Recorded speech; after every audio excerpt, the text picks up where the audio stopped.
Boa tarde a todos, uma satisfação estar aqui novamente com vocês, para trabalhar os aspectos práticos, né, no nosso encontro de hoje, a respeito da ação popular. A gente montou uma aula pensando nos aspectos práticos, nos aspectos importantes para vocês que estão aí no NPJ, no Núcleo de Prática Jurídica. Essa trilha ela é relativa ao EP4. Não deixem, quem estiver acompanhando essa gravação, de fazer um relatório referente a esse encontro, entreguem isso lá ao advogado orientador para atribuição das horas pertinentes a essa trilha, pessoal. Então, assim, essa não é uma aula em que a gente vai aprofundar todos os aspectos da ação popular. Esse é um encontro que visa justamente fornecer ferramentas para vocês, para a atuação prática de vocês, no dia a dia de vocês, para resolver casos concretos, né? E o nosso encontro de hoje envolve a ação popular, que tem um rito especial, um procedimento especial. Nós temos uma lei da ação popular entre nós, a Lei 4717 de 1995, é fundamental para a gente entender. Não é uma lei muito extensa, né? É uma lei, embora seja muito antiga, não é uma lei muito extensa. Então, eu recomendo sempre aos meus alunos, né, para a gente estudar os temas com a legislação do lado, para a gente pegando familiaridade e intimidade com a lei. Não é para decorar a lei, não é para memorizar dispositivo legal, mas para a gente de certa forma, se entender com a lei, pegando intimidade com o texto legal, sabendo que essa lei, a 4717 de 1965, repetindo a lei da ação popular, tem uma importância histórica muito grande, que foi o primeiro instrumento aqui no Brasil, dentre os demais instrumentos. Hoje nós temos um microsistema, né? Mas foi o primeiro instrumento chamado processo coletivo. O processo coletivo começa entre nós, aqui no Brasil, com a lei de ação popular, né? A ação popular ela caiu em desuso, basicamente, né? É muito raro a gente encontrar hoje ação popular, seja como for, a lei ainda está vigorando entre nós, tem vigência, pode ser utilizada de maneira que é possível, né, ainda se utilizar aqui no Brasil esse instrumento processual, né? Então, essa é uma importância, pelo menos histórica, muito grande. E há uma peculiaridade, né? A gente fala em microsistema do processo coletivo, né? Afinal de contas, o que é isso? O que a gente quer dizer com isso, né? Processo coletivo, pessoal, é um processo, como vocês sabem, é um processo que visa proteger interesses e direitos de um grupo de pessoas, de coletivos, né? Melhor dizendo, de interesses coletivos, ou interesses difusos, ou seja, de direitos de uma comunidade de pessoas. É para isso que serve o processo coletivo, né? Há um reconhecimento de que o processo chamado individual, aquele processo desenhado, gestado, pensado para resolver conflitos individuais, ele não é suficiente, suficiente para promover a defesa adequada de grupos. Então, esses instrumentos, esses procedimentos especiais, gestados, pensados, costurados para, de maneira mais adequada, tutelar o interesse desses coletivos, dos interesses difusos, né? Dos interesses coletivos, estrito senso, eles têm essa especificidade, né? Eles visam promover, em nome da coletividade, a proteção adequada a seus interesses, né? A lei da ação popular, ela garante esse poder, melhor dizendo, mais tecnicamente dizendo, essa legitimação ativa para o cidadão. Só o cidadão, só ele tem legitimidade ativa, legitimidade, portanto, para deflagrar, para instaurar uma ação popular. É uma prerrogativa cívica que a Constituição lhe outorga. Isso decorre da própria Constituição, por isso que é correto a gente dizer e se referir à ação popular como uma ação constitucional, ou usando outro apelido que ela tem, né, um remédio constitucional, porque ela tem previsão na Constituição Federal. Ela, como uma garantia constitucional, ela é, portanto, uma cláusula pétrea, né? Nenhuma emenda à Constituição pode retirar dentre nós, né, a ação popular, um instrumento da ação popular, né, pessoal? Então, essa é uma primeira ideia. É um instrumento que se insere dentro de um microsistema de instrumentos que visam realizar o chamado processo coletivo. Processo coletivo cuja finalidade é proteger adequadamente interesses, direitos de grupos de pessoas, de coletivos, né? Direitos coletivos, direitos difusos. E a ação popular tem um papel histórico, embora seja hoje em dia, né? E há muitos anos, muito pouco utilizada, a gente vai entender por quê daqui a pouco. Ela tem uma importância histórica muito grande. Está em desuso, mas um parênteses, né? Está vigorando, está em pleno vigor a Lei 4717 de 65. E a 4717 foi o primeiro instrumento dentre nós aqui no Brasil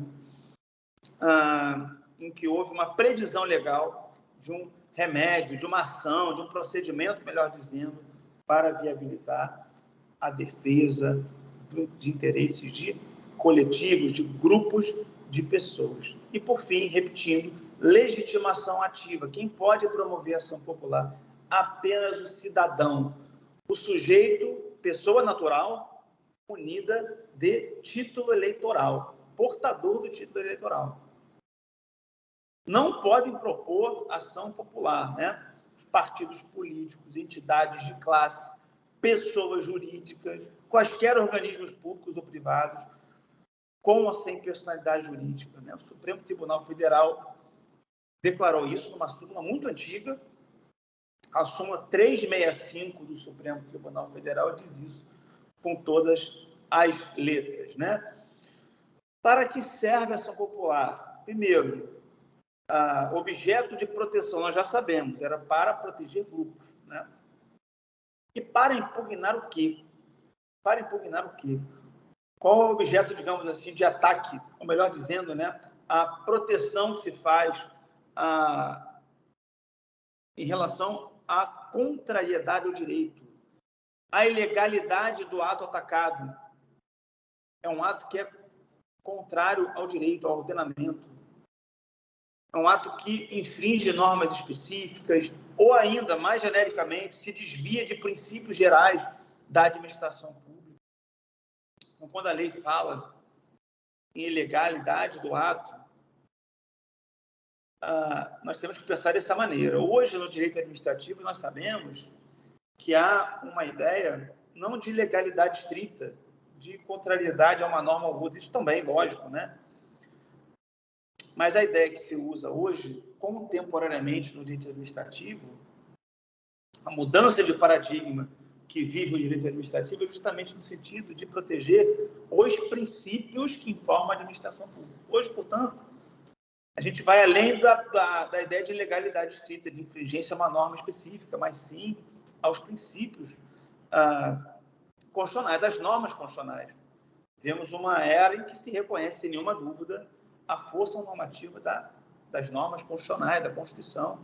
A Constituição incide, portanto, diretamente nas relações jurídicas e os princípios atinentes à administração pública. Eles também devem ser respeitados. Se fala, por isso mesmo, atualmente, num princípio da juridicidade, ou da constitucionalidade, no lugar da ideia de legalidade estrita. Então, um ato qualquer que infrinja princípios constitucionais atinentes à administração pública, né? Esse ato será viciado, será eivado de ilegalidade também, e, portanto, vai desafiar uma ação popular, repetindo, né? A ser ajuizada por um cidadão que tem legitimidade ativa para isso. Então, o objeto de ataque pela ação popular é um ato contrário ao direito em geral, não que ataque normas específicas da administração pública, né? O objeto de ataque, o objeto de impugnação pela ação popular está lá no artigo 3º da lei, a 4717 de 65, né? O rol previsto no artigo 3º não é exaustivo, não é um rol exaustivo. Outras hipóteses de atos invalidáveis pela ação popular também podem ocorrer. É um rol, portanto, uma lista, portanto, exemplificativa. o artigo 3º trata de exemplos, situações em que o legislador está dizendo qual é a direção, está sinalizando para situações que ensejarão a propositura de uma ação popular. Agora, desde que presentes os pressupostos constitucionais da ilegalidade e lesividade ao patrimônio público, né, caberá ação popular pelo cidadão, ajuizada pelo cidadão, né? Então, qualquer cidadão, pessoa natural, portadora de título de eleitor, poderá ajuizar a ação popular, sendo que no curso do processo, outros cidadãos também poderão ingressar na causa. Nada impede que haja, portanto, né, um litisconsórcio, ou que outros cidadãos entrem no processo como assistentes. Nada impede que isso aconteça, né? Então, na prática de vocês, no MPJ, uma ação popular já em curso, alguém querendo entrar, uma hipótese bastante incomum, né? A ação popular por si mesma já é incomum, mas uma situação em que alguém queira entrar no processo é ainda mais rara, né? Mas, tecnicamente, processualmente, não há nenhum impedimento, porque vai ter legitimidade e poderão ingressar como litisconsorte ou como terceiro, né? Como assistente simples, né? Nesse exemplo. Mas, além dos cidadãos, o Ministério Público tem uma função muito importante, tem um papel de grande relevância nesse procedimento, né? Ele não pode ter a iniciativa de propor ação. Nós vimos, só o cidadão tem legitimidade para isso. Legitimado ativo é só um, exclusivamente o cidadão, só ele. O Ministério Público também não vai poder defender o ato impugnado. O Ministério Público não é advogado público, né? Nem advogado privado. Quem vai fazer a defesa do ato impugnado é o representante jurídico que estiver fazendo a representação no processo, a defesa do processo dos réus, né? Mas o Ministério Público, nós sabemos, além de ser parte, ele pode também ter custos legis, fiscal da ordem jurídica. E na lei de ação popular, como costuma acontecer, né, turma? Com a maioria dos remédios constitucionais. O Ministério Público, quando não é parte, ele pode entrar, deve participar do processo como fiscal da ordem jurídica. Isso está na lei de ação popular, artigo 6º, parágrafo 4º. Então, ele vai ali ser intimado sobre os atos processuais e vai opinar, vai dar seu parecer. O juiz tem que ouvir o Ministério Público, né? Sendo que, e isso é muito relevante, ele não é parte, não tem legitimidade ativa para iniciar a ação, ele não pode propor ação popular, nem defender o ato, mas ele vai poder promover a execução. O Ministério Público, estamos falando do Ministério Público, ele tem poder para promover a execução e dar prosseguimento à causa também, se o autor da ação popular desistir da ação ou abandonar o processo.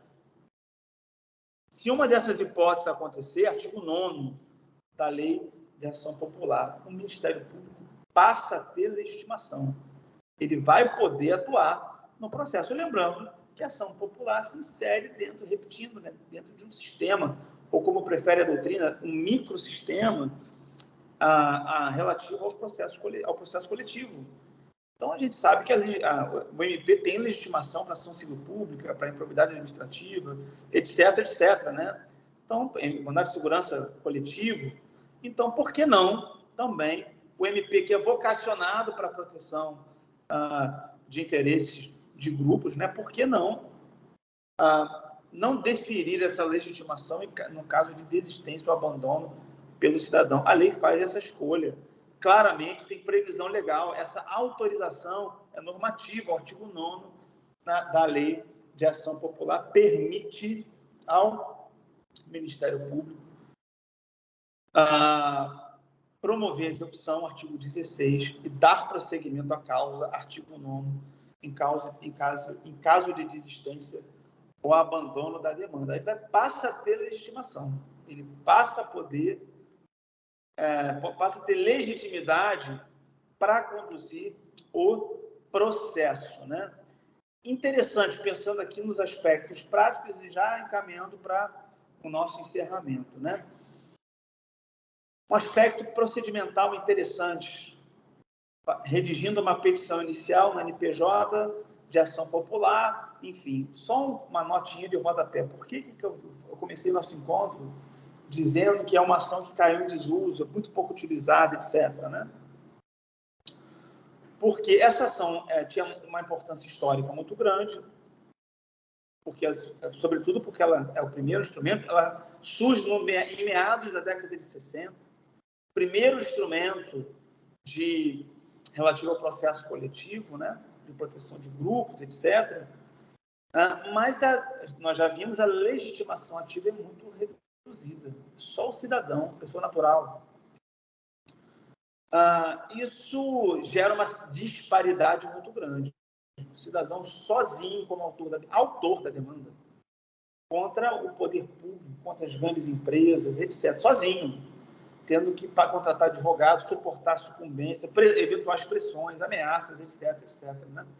Há um desequilíbrio muito grande. Isso, na década de 60, como único instrumento, vai lá. Mas, pelo menos a partir de 85, quando chega a Lei 7347 de 85, a Lei da Ação Civil Pública, aí sim a Lei da Ação Civil Pública defere a legitimação ativa para vários entes, várias entidades, né? Inclusive associações, e, sobretudo, ao Ministério Público.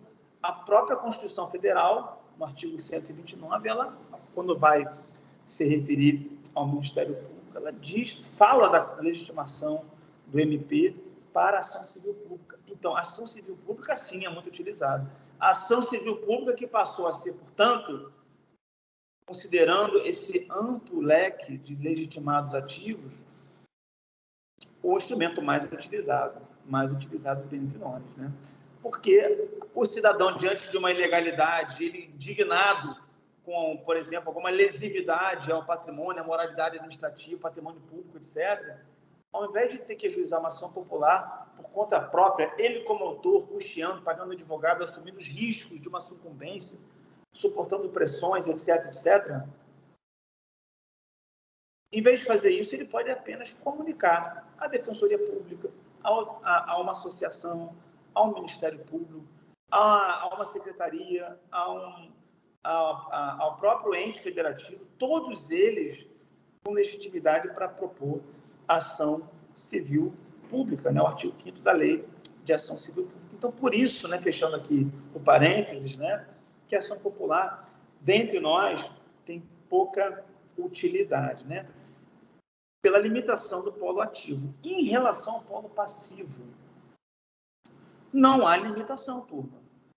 No polo passivo, e aqui é um aspecto procedimental importante, voltando aqui à hipótese em que vocês estão ali redigindo uma petição inicial de ação popular, de um assistido muito indignado, que é por conta própria, moveu uma ação popular para proteger o patrimônio público, a moralidade administrativa, etc., na petição inicial, quem que eu vou indicar no polo passivo? Em outras palavras, quem serão os réus da ação popular? Isso é muito importante, pessoal. No polo passivo, haverá um litisconsórcio necessário. Necessariamente, a ação popular deve ser proposta contra as autoridades, funcionários ou administradores da entidade pública que autorizaram o ato lesivo. Vamos ficar no exemplo, né? Sujeito ali, prefeito da cidade, resolveu fazer uma licitação para, enfim, merenda em escola, lógico, é uma escola pública, municipal, e ele quer favorecer o seu cunhado, porque tem um negócio que, enfim, tem uma pequena empresa que faz quentinhas, etc., ele quer que a empresa do cunhado ganhe a licitação para ficar, enfim, enriquecer às custas do erário, né? Fornecendo fazendo um contrato com o município como vencedor da licitação para fornecer essas quintinhas às escolas, à escola municipal. Pois bem, um ato claramente lesivo, né, ao patrimônio público, à moralidade administrativa, à impessoalidade administrativa, etc, etc, etc. A eficiência também, que não venceu, afinal de contas, o melhor, né? Então, o cidadão quer mover uma ação para impugnar esse certame, essa licitação, invalidar o contrato administrativo ou ainda pedir uma liminar para impedir que o contrato seja assinado. Olha, a empresa vencedora da licitação é do cunhado do prefeito, por isso que ganhou. Houve uma fraude, etc. Né? Quem que eu vou indicar no polo passivo? Primeiro, quem autorizou. No caso, o prefeito. Podia ser o secretário, por exemplo, de saúde, de educação. A autoridade, o administrador, o funcionário que autorizou o ato lesivo, autorizou a contratação da empresa favorecendo o cunhado, nesse exemplo. A lei, por que com litisconsórcio? Lembrando, o que é litisconsórcio, né, pessoal? Mais de uma pessoa, mais de uma parte em um dos polos da demanda. Aqui vai haver um litisconsórcio passivo, mais de um réu, e necessário, porque a lei determina. Não é porque é melhor assim, porque é mais prático, porque é mais vantajoso. Recomenda-se que o autor... Não, a lei manda, é necessário.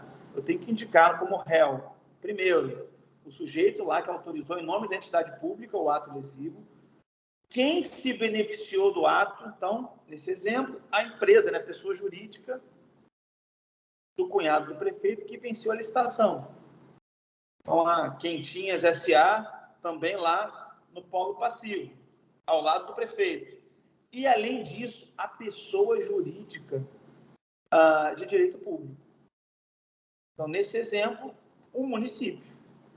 O prefeito, a empresa e o município. 3 partes vão figurar no polo passivo dessa ação popular. Onde é que está isso? O artigo 6º da Lei de Ação Popular. Né? Vamos supor que o município, pela Procuradoria Municipal, esteja de acordo com o pedido. Realmente foi um absurdo, esse prefeito não contrariou o nosso parecer aqui, a gente recomendou ele não fazer isso. Tomara que seja anulado mesmo esse contrato, né? O que o município, nesse exemplo, pode fazer? Ele, como réu, ele pode abster-se de contestar, pode dar razão para o autor da ação popular, ou ainda ir para o polo ativo. Então, aqui é um exemplo que o réu pode querer virar autor. Ele pode migrar para o polo ativo da demanda, né, contra os agentes que praticaram o ato lesivo. Essa autorização está no artigo 6º, parágrafo 3º da Lei de Ação Popular. Veja como é interessante, né, essa especificidade. E isso dentro de uma ideia, uma lógica de microsistema, autoriza também que isso seja adotado em outros instrumentos atinentes ao processo coletivo. Né? E, para terminar, não poderíamos fechar nossa aula de hoje, nosso encontro, né? Nosso bate-papo, nossa trilha, tentando participar aí da formação de vocês, contribuindo para esses aspectos práticos, né? Num cenário de prática jurídica, né? Tentar aí contribuir com incremento da prática, né? O aumento do repertório dessas ferramentas práticas de vocês, né? Não poderíamos encerrar um encontro sobre ação popular sem falar da madrugada, rapidamente, né? Sem querer. Esse é um tema muito sensível, cabem muitas discussões jurídicas, processuais, etc., né? Inclusive está na ordem do dia, tem projetos de lei para atualizar a lei da ação civil pública, hoje se fala muito em processos estruturais, temos um sistema de precedentes a partir do artigo 927 do CPC, ou seja, existem várias, digamos assim, questões atuais que dá para a gente problematizar muito a questão da coisa julgada nas ações coletivas. Mas o que a gente não pode deixar de saber, para fechar o nosso encontro, qual é a importância desses instrumentos, ação popular, ação civil pública, o mandado de segurança coletiva, o mandado de injunção coletiva, a ação de probidade administrativa, esses instrumentos que compõem o microsistema de processo coletivo. A importância da coisa julgada.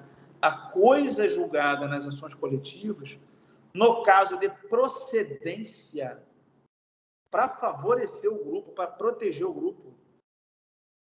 No caso de procedência, a coisa julgada nas ações coletivas, dentre elas a ação popular, por isso que está no nosso tema, tem eficácia erga omnes. Ela alcança a todos. Todos aqueles que estão no grupo de pessoas afetadas, né, vão se beneficiar da sentença de procedência proferida numa ação coletiva, né? Isso se passa tanto nas ações populares como nas ações civis públicas, instrumentos próprios, né, que se inserem dentro desse sistema de processo coletivo. Assim, um julgamento de improcedência não vai, de certa forma, prejudicar todo mundo. Vai apenas favorecer. Um julgamento de procedência. Então, um exemplo, uma ação movida pelo Ministério Público, ou melhor, né, para a gente ficar no caso da ação popular, o cidadão discutindo, por exemplo, o direito à revisão de um benefício previdenciário, que foi, enfim, que foi mal feito por vamos ficar no exemplo, por um Estado, né, da Federação, regime próprio de previdência, então os servidores do Estado tiveram ali o seu direito, de certa forma, violado, né? A revisão não foi respeitada, a lei mandou fazer revisão, o Estado não fez, né? Ação popular ou ação civil pública, né, por um legitimado, e vamos supor que o juiz reconheça a procedência do pedido. De fato, aquele Estado XYZ não realizou a revisão como a lei mandava. E manda fazer a revisão, de acordo com a lei. Manda cumprir a lei. Reparem, eficácia erga omnes, coisa julgada, vai alcançar todo o grupo.